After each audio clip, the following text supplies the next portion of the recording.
হরে কৃষ্ণা। আজ আমার পরমারাধ্য গুরুদেবের আরেকটি দিব্যবাণী নিয়ে আলোচনা করব, যা নবীন ভক্তদের জন্য খুবই জরুরি। যে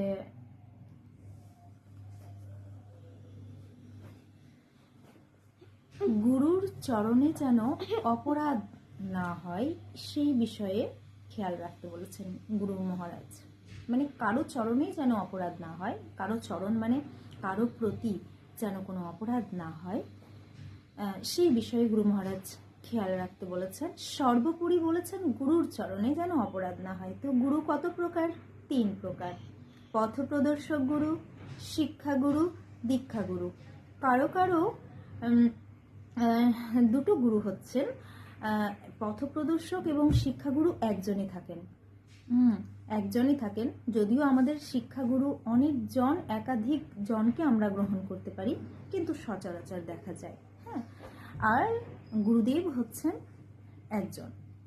তাহলে সচরাচর দেখা যাচ্ছে যে পথপ্রদর্শক গুরু, শিক্ষাগুরু, যিনি আপনাকে এই পথ প্রদর্শন করেছেন এবং একজনের কাছেই শিক্ষা নিচ্ছেন এবং বা 2 জনের কাছে শিক্ষা নিচ্ছেন এবং আপনি ধীরে ধীরে ভক্তিপথে এগোচ্ছেন, আপনাকে তিনি গুরুদেবের চরণ পাইয়ে দিলেন। তাহলে তাদের শ্রীচরণে যেন অপরাধ না হয়, মাথার মুকুট বানিয়ে নিন তাদের। এটাই হচ্ছে ভক্তি জীবনের সফলতার রহস্য। তিনি যদি আপনার কোনো ভুল ত্রুটি ধরছেন, মানে নিশ্চয়ই আপনার মধ্যে কোনো ত্রুটি রয়েছে, কিন্তু আপনি সেটা না সংশোধন করে তার দোষ ধরেন বা বাইরে নিন্দে আলোচনা করে বেড়ান, তাহলে সেই দিন থেকেই আপনার পতন শুরু।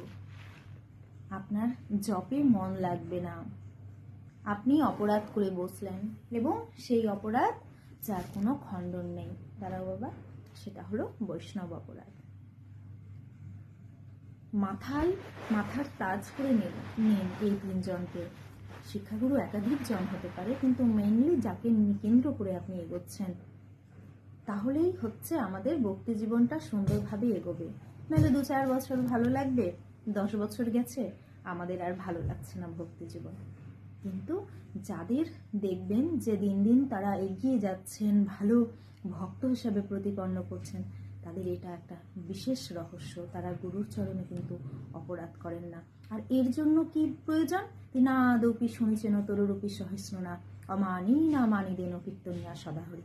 অর্থাৎ ঋণের মতো আমাদের হতে হবে এবং